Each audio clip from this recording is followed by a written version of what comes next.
Hi friends, welcome back to my channel. ఈరోజు మీకు ఈ సీరియల్లో ఏం జరిగిందో తెలుసుకోవాలి అనుకుంటున్నారా? అయితే వెంటనే మనం సీరియల్లోకి వెళ్ళిపోదాం. ఇక కావ్య అయితే రాజ్తో ఆఫీస్కి అయితే బయలుదేరుతుంది. రాజ్ మాత్రం కావ్యని తీసుకెళ్తానికి అస్సలు ఇష్టపడ్డు. ఎందుకంటే కావ్య ఆఫీస్కి వస్తే శ్వేత ఆఫీస్కి వస్తుంది అన్న సంగతి తెలిసిపోతుంది. ఆ తరువాత శ్వేత వల్ల చాలా ప్రాబ్లమ్స్ వచ్చేలా ఉన్నాయి అని చెప్పి ఇక రాజ్ అయితే కావ్యని ఆఫీస్కి తీసుకెళ్ళడు. అపర్ణ కూడా కావ్యని తనతో ఆఫీస్కి తీసుకెళ్ళమని చెప్తుంది. రాజ్కి ఏమీ అర్థం కాదు. ఇక బయటికి వచ్చిన తర్వాత కార్ మొత్తం లాక్ చేసుకుని తానొక్కడే కావ్యని వదిలేసి ఆఫీస్కి అయితే వెళ్ళిపోతాడు. అలా వెళ్ళిపోవడంతో కావ్య, ఏంటినా నిజంగానే నా అనుమానం నిజమవుతుందా? అందుకే నన్ను వదిలేసి వెళ్ళిపోయారా అని చెప్పి కావ్య ఆలోచించడం మొదలు పెడుతుంది. ఇక్కడ చూస్తే ఇక కళ్యాణ్ అయితే కూర్చుని కవితలు రాసుకుంటూ ఉంటాడు. ఇంతలో అనామిక వచ్చి కళ్యాణ్ అని పిలవడంతో కళ్యాణ్ ఒక్కసారిగా అనామికని చూసి, రా అనామిక, కూర్చో, నేను కవితలు రాస్తున్నాను, వాటిని నువ్వే చెప్పాలి ఎలా ఉన్నాయో అని అడగడంతో, ఏంటి ఎప్పుడు చూసినా కవితలైన కళ్యాణ్, ఆఫీస్కి వెళ్ళాలి, తర్వాత బిజినెస్ గురించి చూసుకోవాలి అని ఏమాత్రం కూడా ఆలోచించట్లేదు అని అడగడంతో, అదేంటి అనామిక అలా మాట్లాడుతున్నావు? నీకింతకు ముందే చెప్పాను కదా, ఆఫీస్లో వర్క్ ఎక్కువ ఉంటే అప్పుడు వెళ్తాను, లేకపోతే అసలు నేను ఆఫీస్కి వెళ్ళవలసిన అవసరమే లేదు. అయినా ఇప్పటి నుంచి ఆఫీస్ ఏంటి, అన్నయ్య చూసుకుంటున్నాడు కదా, కొద్ది రోజులు ఇలానే ఎంజాయ్ చేయాలి అని అనడంతో, చూడు కళ్యాణ్, ఇంతకు ముందంటే నీకు పెళ్ళి కాలేదు, ఇప్పుడు పెళ్ళయింది, నీకు భార్య వచ్చింది, కనీసం నా కోసమన్నా ఆలోచించాలి కదా. నువ్వు ఏ పని చెయ్యకుండా ఇంట్లో ఇలా ఖాళీగా ఉంటే ఇంట్లో నాకు ఎవ్వరు కూడా వాల్యూ ఇవ్వరు. చూసావుగా, కావ్య రాజ్తో పాటు ఆఫీస్కి వెళ్తుంది అంటే తనని కూడా అందరూ కూడా ఎంత గౌరవిస్తున్నారో. కానీ నువ్వు ఏ పని చెయ్యవు, నన్ను ఏ పని కూడా చేయడానికి వీలు లేకుండా చేసావు.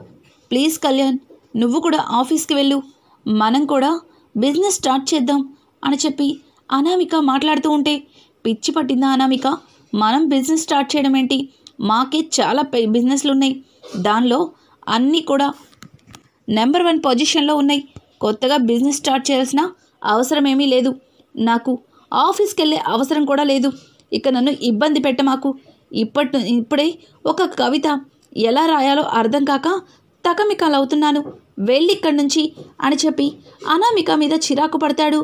అనామికకైతే చాలా కోపం వస్తుంది. తట్టుకోలేక కళ్యాణ్ రాస్తున్న కవితల పేపర్ తీసుకుని బరబరా చింపేసి, ఇప్పుడు రాసుకో బాగా అని అనుకుంటూ అక్కడి నుంచి వెళ్ళిపోతుంది. ఇక అనామిక కోపంలో అలా చేసిందని ఇక కళ్యాణ్ లైట్ తీసుకుంటాడు. ఇంకా ఇక్కడ చూస్తే కావ్య క్యాబ్ బుక్ చేసుకొని బయట గుమ్మం దగ్గరే ఎదురు చూస్తూ కనిపిస్తుంది. అపర్ణ వచ్చి తొంగి చూడటంతో కావ్య కనిపిస్తుంది. కావ్యని చూసిన అపర్ణ, కావ్య అని పిలవడంతో కావ్య లోపలికి వస్తుంది.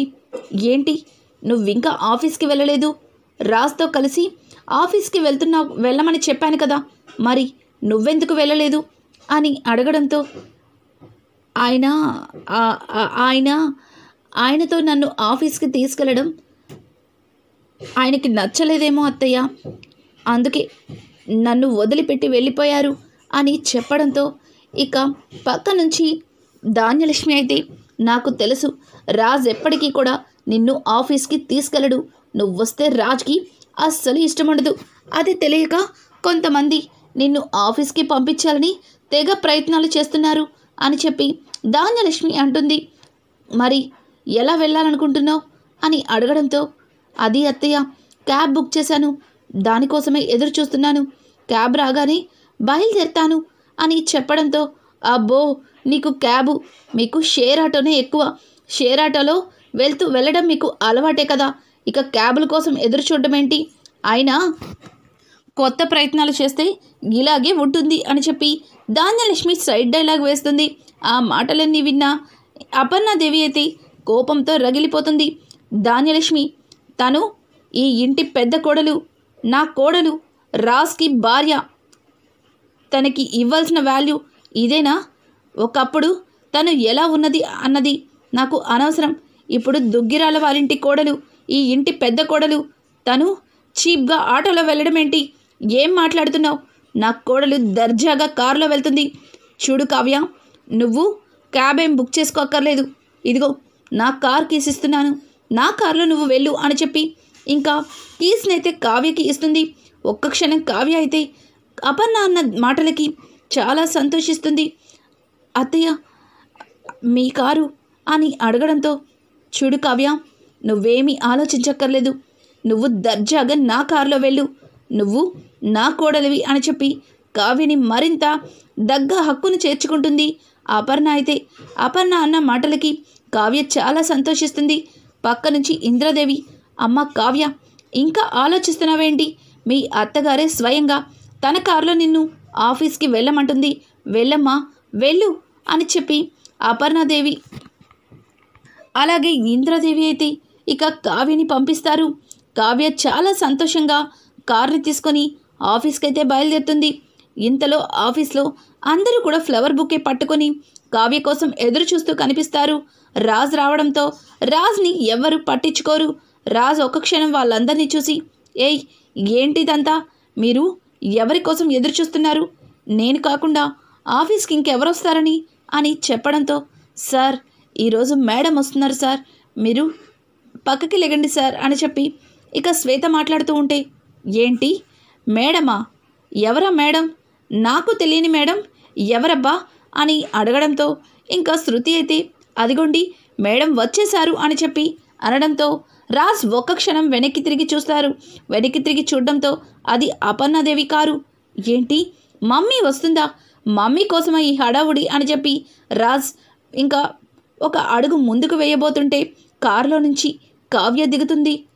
ఏంటి మమ్మీ కారులో కళావతినా? ఏం మ్యాజిక్ చేసావే, మా మమ్మీనే బుట్టలో వేసుకున్నావు, మమ్మీ ఏకంగా కారిచ్చి మరి ఆఫీస్కి పంపించింది అని చెప్పి రాజ్ తన మనసులో అనుకుని, ఇది అనుకుంటే ఏదైనా సాధించేస్తుంది అని చెప్పి రాజ్ తన మనసులో అనుకుంటాడు.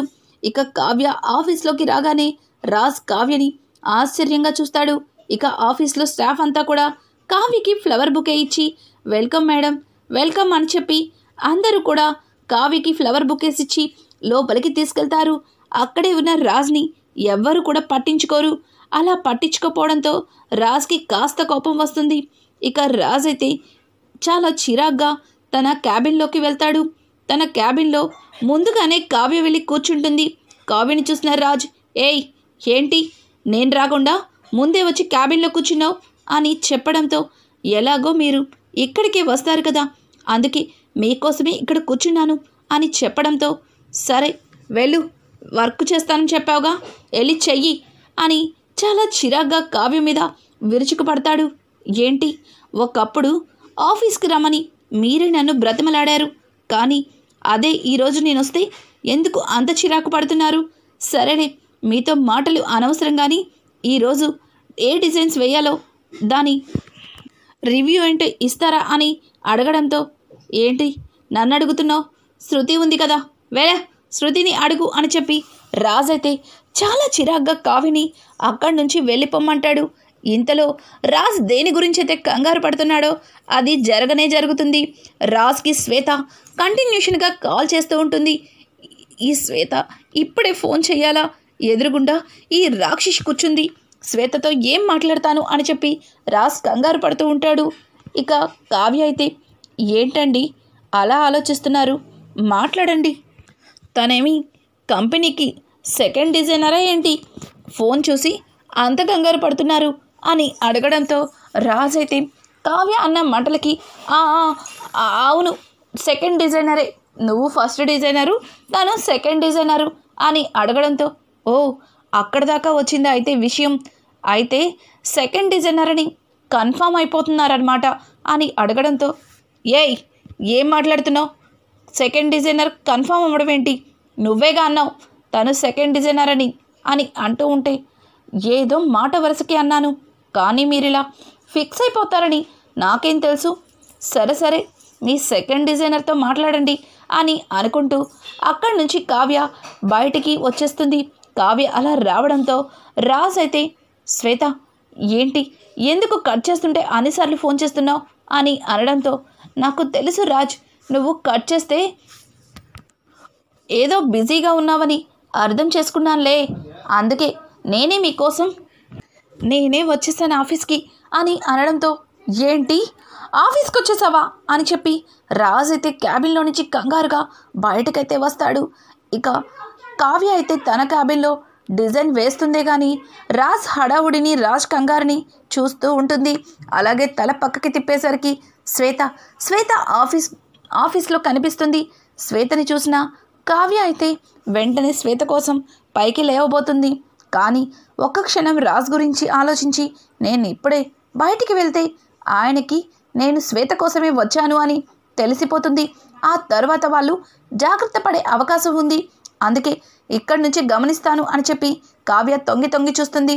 కానీ రాజ్ హడావుడిగా బయటకు వెళ్ళి, శ్వేత అర్జెంటుగా నువ్వు వెళ్ళిపో అని అనడంతో, ఏమైంది రాజ్, నన్నెందుకు వెళ్ళిపోమంటున్నావు? నీకోసం నేను ఎంత కష్టపడి వచ్చానో తెలుసా, ఏంటి అలా మాట్లాడుతున్నావు అని అంటుంటే, చూడు శ్వేత, వెళ్ళిపో, ఇక్కడ నా భార్య ఉంది, వెళ్ళు అని చెప్పి శ్వేతని హడావుడిగా అక్కడే తన కారు ఎక్కించి పంపించేస్తాడు. ఇక ఇంతలో కావ్య ఏవండి అని అనడంతో రాజ్ వెనక్కి తిరిగి చూస్తాడు. ఏంటి అని రాజ్ కంగారుగా కావ్యని అడుగుతాడు. అలా కాదండి, మీరు ఎందుకు అంత కంగారు పడుతున్నారు? సెకండ్ డిజైనర్ వచ్చిందా అని అడగడంతో, వచ్చిందా ఏంటే, వచ్చారు అని చెప్పు, అక్కడ బాయ్ కూడా అయ్యుండొచ్చు కదా అని చెప్పి రాజ్ అయితే కావ్యతో అంటాడు. సరేలే, ఎవరొస్తే నాకెందుకులే కానీ ఒక్కసారి ఈ డిజైన్ చెక్ చేస్తారా అని అడగడంతో, ఇక కావ్య చూపించిన డిజైన్కి రాజ్ వంకలు పెడుతూ ఉంటాడు. ఓ ఏంటి, నేను వేసిన డిజైన్స్కి ఇలా వంకలు పెడుతున్నారు? అంతేలే, సెకండ్ డిజైన్ అని నచ్చితే ఫస్ట్ డిజైన్ ఏం నచ్చుతుంది నీకు అని చెప్పి కావ్య అయితే రాజ్కి వెటకారంగా డైలాగ్స్ వేస్తుంది. ఇలా ఆఫీస్లో కావ్యల మధ్యలో చిన్న చిలిపి గొడవలు ఇక మొదలైపోతాయి. ఇంకా ఇంటి దగ్గర చూస్తే అనామిక ధాన్యలక్ష్మి దగ్గరికి వెళ్ళి, అత్తయ్య ఏంటత్తయ్య, ఈయన చూస్తే ఆఫీస్కి వెళ్ళరు, ఇక్కడ చూస్తే రాజ్తో పాటు కావ్య కూడా ఆఫీస్కి వెళ్ళిపోయింది, ఇంకా మన గత ఏంటి అని అనడంతో, ధాన్యలక్ష్మి ఇంకేముంది, ఆ కావ్య వంట చేయలేదు కదా, మన వంట మనమే చేసుకుందాం రా అని చెప్పి ధాన్యలక్ష్మిని తీసుకెళ్తే, ఇదేంటిది, ఈ తింగరి బుర్రకి ఇలా అర్థమైందా, నేను చెప్పింది ఒకటి ఈవిడికి అర్థమైంది ఒకటి, ఇప్పుడు ఈవిడతో పాటు నన్ను వంటగదిలో వంట మనిషిని చేసేలా ఉంది, దేవుడా ఏంటిది అని చెప్పి అనామిక తన మనసులో అనుకుని ఇంకా ధాన్యలక్ష్మికి వంటగదిలో హెల్ప్ చేస్తూ కనిపిస్తుంది. ఇంతలో అపర్ణాదేవి అయితే సుభాష్ రావడంతో, ఏవండి మీ కిందకు ఫోన్ చేసి చెప్పిన పని ఏం చేశారు అని అడగడంతో, సుభాష్ అదేంటి అపర్ణ, నువ్వు చెప్తే చేయకుండా ఉంటానా, చేశాను, ఇంకొక అరగంటలో కార్ మన ఇంటి ముందు ఉంటుంది అని చెప్పడంతో ఒక్కసారిగా కార్ అన్న మాట విని రుద్రాణి అయితే, ఏంటి అపర్ణదునా, మళ్ళీ కొత్త కారు బుక్ చేశారా అని అడగడంతో, అవును కొత్త కారే బుక్ చేశాను అని ఇక అపర్ణ మాట్లాడుతుంది. ఆ మాటలన్నీ వింటున్న అనామిక అయితే అలానే చూస్తుంది. కొత్త కారు ఎందుకు, ఇప్పటికే ఉన్న కార్లే ఎక్కువయ్యాయి అని చెప్పి రుద్రాణి మాట్లాడుతూ ఉంటే, ఏంటి రుద్రాణి, కార్లు ఏమన్నా నిన్ను ఎత్తిన పెట్టుకుని మోస్తున్నావా, నీకెందుకు, అయినా కొత్త కారు బుక్ చేసింది ఇంట్లో వాళ్ళ కోసం కాదు, కావ్య కోసం, కావ్య కారు లేక చాలా ఇబ్బంది పడుతుంది కదా, అందుకే తనకి కారుని కొన్నాను అని చెప్పడంతో ఒక్కసారిగా అనామిక అయితే, ఏంటి ఆ కావ్యకి కొత్త కారా, ఇక్కడ నాకేమో ఈ గిన్నెలు తోముకోవడం, కూరగాయలు కట్ చేసుకోవడమా, అసలు ఏంటిది, ఈ ఇంటికి వచ్చిన తర్వాత పని మనిషి స్థానాన్ని నాకు ఇస్తున్నారు అని చెప్పి ఇక అనామిక అయితే తనలో తను సతమతమైపోతూ ఉంటుంది. ఆ మాటలు విన్న రుద్రాణి కూడా ఒక్కసారిగా నోరెళ్ళబడుతుంది. ఇక రుద్రాణి నోరెళ్ళబెట్టడంతో పక్కనే ఉన్న ప్రకాశం రుద్రాణి నోట్లో దోమలు దూరతాయి, నోరు మూసుకో అని చెప్పడంతో రుద్రాణి అయితే ధాన్యలక్ష్మి అనామిక వైపు చూస్తుంది. ఇక ఇంతలో రాజ్ కావ్య ఇంటికైతే వస్తారు. ఇంటికి వచ్చిన కావ్యకి అపర్ణ అయితే, కావ్య ఈరోజు ఆఫీస్లో ఎలా ఉంది, మొదటి రోజు కదా అని అడగడంతో, తాను వేసిన డిజైన్స్ వల్ల రుద్ర ప్రాజెక్ట్ వాళ్ళ ప్రతి కంపెనీ డిజైన్స్ కూడా మనకే ఇచ్చారు, అది 5 కోట్ల ప్రాజెక్ట్ మనకే వచ్చింది అని చెప్పి రాజ్ అయితే చాలా డల్గా చెప్తాడు. ఏంట్రా అంత డల్గా చెప్తున్నావు? గుడ్ న్యూస్ని ఇలాగైనా చెప్పేది? ఒక్కసారి ఈ గుడ్ న్యూస్ని కావ్యకి ప్రజెంట్ చేసే గిఫ్ట్తో చెప్పు అని చెప్పి అపర్ణ అయితే ఇక కార్ కీస్ని రాజ్ చేతిలో పెడుతుంది. రాజ్, ఏంటి మమ్మీ, ఏంటి కీస్, ఎందుకు అని అడగడంతో, ఈ కీసు నీ భార్య కావ్య చేతిలో పెట్టు, తనకి కార్ని ప్రజెంట్ చేస్తూ ఈ గుడ్ న్యూస్ని మా అందరికీ చెప్పు అని అనడంతో ఒక్కసారిగా రాజ్ అయితే షాక్ అయిపోతాడు. మమ్మీ, నిజంగా నువ్వేనా ఇలా మాట్లాడుతుంది అని చెప్పి రాజ్కి ఏమీ అర్థం కాదు. ఇంకా కావ్య మరింత అపర్ణాదేవికి దగ్గరయ్యి తన కోడల్ని కొడుక్కి కూడా భార్యగా ఒప్పుకునేలా చేస్తుందా? ఇక శ్వేతతో రాజ్కి ఉన్న రిలేషన్ కావ్య తెలుసుకుంటుందా? అలాగే అనామిక రుద్రాని కలిసి వేస్తున్న ఎత్తుగడలు మొత్తాన్ని కూడా కావ్య తెలుసుకోగలుగుతుందా? రానున్న ఎపిసోడ్స్ మరింత ఇంట్రెస్టింగ్గా మారబోతున్నాయి. ఈ వీడియో మీకు నచ్చినట్టయితే లైక్ చేసి సబ్స్క్రైబ్ చేసుకోవడం మాత్రం మర్చిపోకండి. Thanks for watching. Hi friends, welcome back to my channel.